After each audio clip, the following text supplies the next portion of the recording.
You're listening to Big World Network.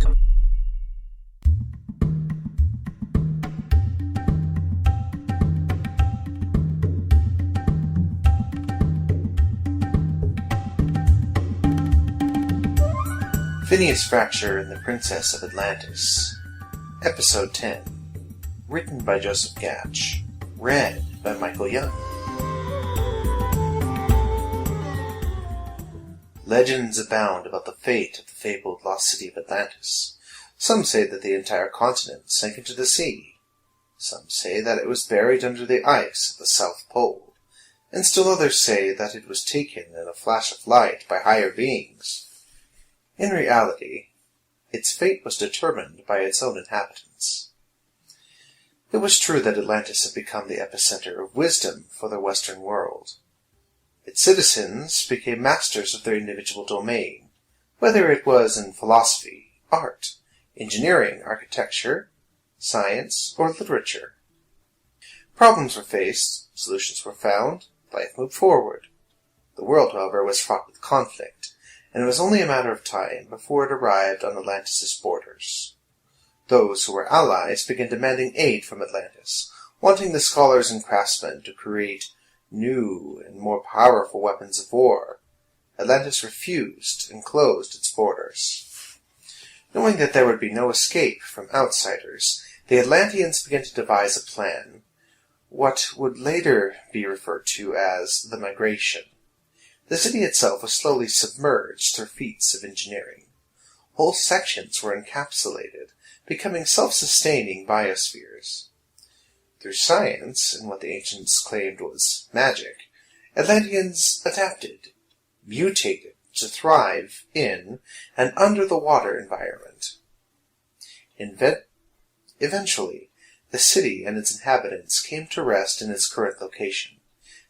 Safe from outside interference for over a millennia, Atlantis was at peace until the day the Kraken men came. Now the city is under siege by its own people, and Phineas Frakture. As soon as the airlock opened, Phineas ran out with a ray gun in each hand, yelling a battle cry. He charged through a mass of Kraken men, firing wildly and clearing a path for the others. "What's gotten into him?" Abigail asked as she stepped out of the craft and surveyed the damage. "He hasn't had coffee in 3 days," replied William. "Well, there's a bomb that's been waiting to explode if I've ever saw it. Come on, let's go find him before he hurts himself." Elsewhere, Atlanteans were pouring into the city. It seemed relatively easy to gain access. The Kraken men, though large in number, did not seem very well organized. Brute force was what they were bred for, not individual thought. Once faced with an organized resistance, they failed to do anything but fight for themselves. They were little more than guard dogs. But who, and where, was the one holding their leashes? Thought Phineas. An electrical charge blasted the door to the right of him, causing Phineas to dance to the side and look for cover. The hallway that he was in was wide, with no doors or nooks for him to hide in. Resolving not to be fish-fried, Phineas zigzagged through the corridor, firing both guns at once.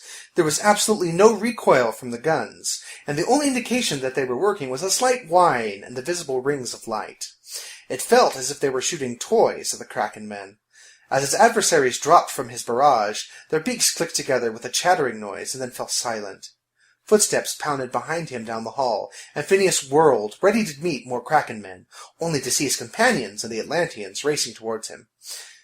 "You could have waited," Abigail remarked. "Sorry, I don't know what came over me." Phineas realized that he was doubled over and panting from the exertion. "How much farther?" he asked Ashira. "Once we are through this corridor, we will be in the main part of the city. We will then have to make our way to the center." "And how far is that?" asked William. "Approximately 2 miles. "Lovely," William said, pulling Phineas upright. "Any chance of a bus?" "We prefer to walk." "Of course. Blasted pastries," William added under his breath. As they began heading towards the city proper, several Atlanteans, charged with prisoner cleanup, approached and bound the fallen Kraken men. "I wonder how everyone else is faring," said Abigail. She noticed Milos cock his head to the side. Things are going according to plan.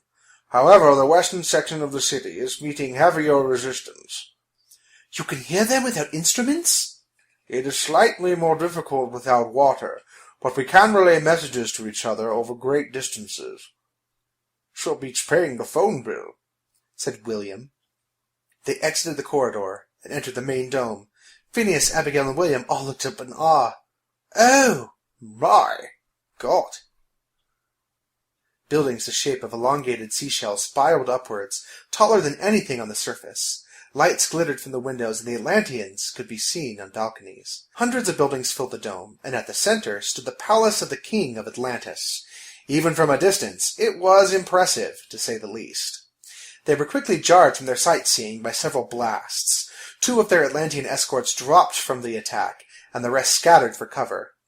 "We need to get to the palace!" Ashira shouted over the explosions. "William, take the right side of the street, and I'll take the left.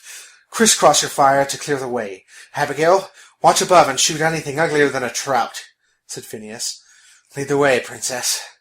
The party forced its way through the streets, dropping Kraken men as they appeared. A minister was hit in the shoulder and took refuge with a family in one of the buildings. Phineas felt a slap on his head and whirled to find Abigail behind him. "One of those boats set your hair on fire!" Phineas touched his head, feeling the crispy, singed hair. "That was close. Didn't even notice.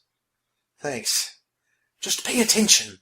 You have a family to provide for now," Abigail jibed, and then moved off to shoot down a Kraken man's sniper.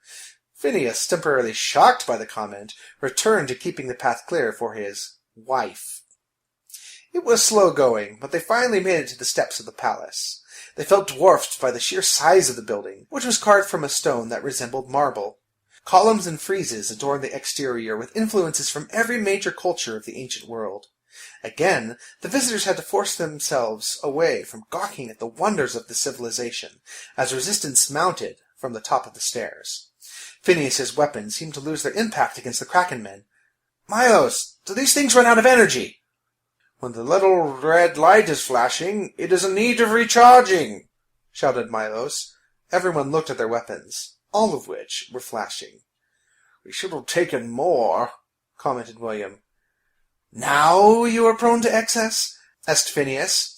He picked up a fallen trident and turned it over in his hands. There was a switch near the forks, and he flipped it. Energy sprayed out from the prongs, nearly missing Ashira. "Whoops! Sorry!" His next burst struck the top of the stairs, sending Kraken men flying in every direction. The party took advantage of the hole and charged into the palace.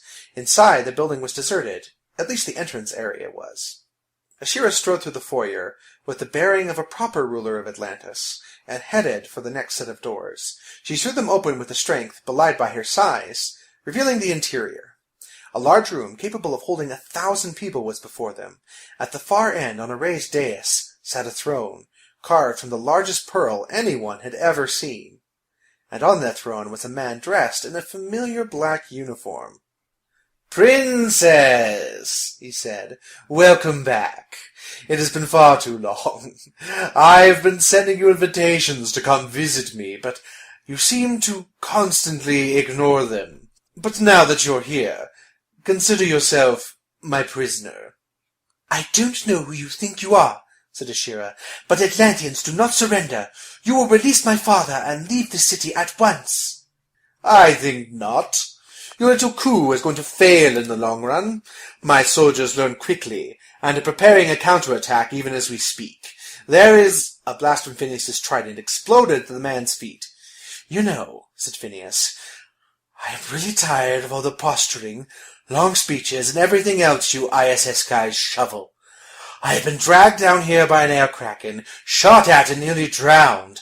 I found out my designs were being bastardized into war machines, got married, and have a splitting headache from the lack of caffeine. All I want is to find a boat and get the hell out of here. And you are standing in the way of that. Now either you surrender, or I go Poseidon on your person."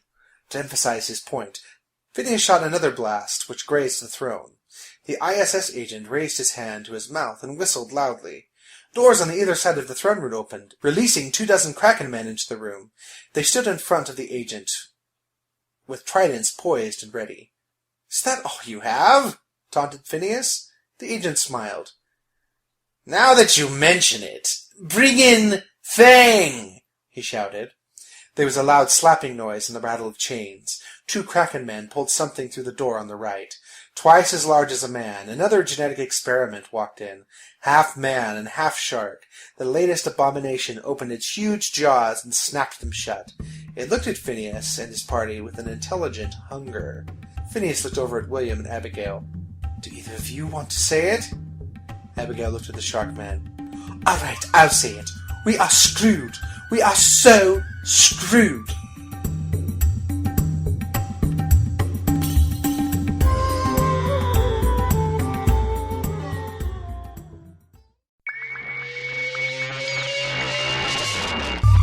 You're listening to Big World Network.